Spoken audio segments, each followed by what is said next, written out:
bahagi sa lahat ng wika sa mundo. Wikang ipinaglalaban ng mga bayanit makata at sagisag natin bilang Pilipino. Ngunit ang ating mundo ay nagbabago, patuloy na umunlad at umaasenso. Kaya't sa pagsulong ba ng ating daigdig, ang wikang Pilipino pa rin ba ang mananaig? Oo, hindi. Oo, hindi. Bakit oo? Bakit hindi? Ating alamin at tayo magsuri. Maraming bagong salita ang atin ng bukang bibig. At kung isalin pa'y mahirap hanapan ng kapalit. Nariyan ang computer, laptop at cellphone. Subukan ninyong isalin sa Filipino iyon.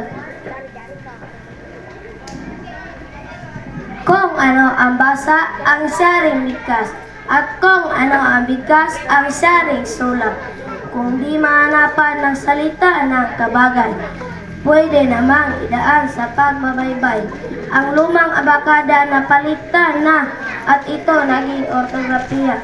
Pinapadala nito ang pagbabaybay na salita, lalo higit na salita ng banyaga.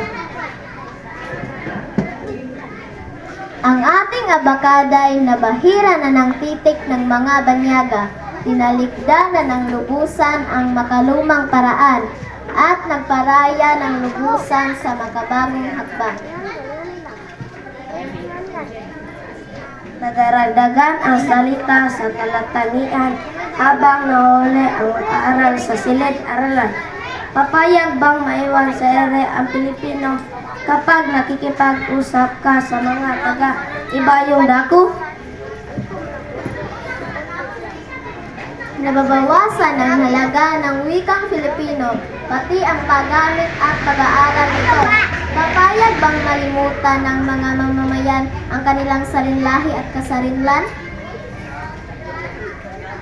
Ang ating mundo ay patuloy sa pagbabago, patuloy sa pag-ulad at pag-asenso. Ngunit huwag nating talikdan kalimutan ang wikang Pilipino na ating nagisnan. Pagkat ang wikang Pilipino at lahat ng wika sa mundo ay biyaya at kaloob ng ating Panginoon. Ito bigay sa atin upang ating pahalagaan, upang gamitin ang wasto at pangailangan.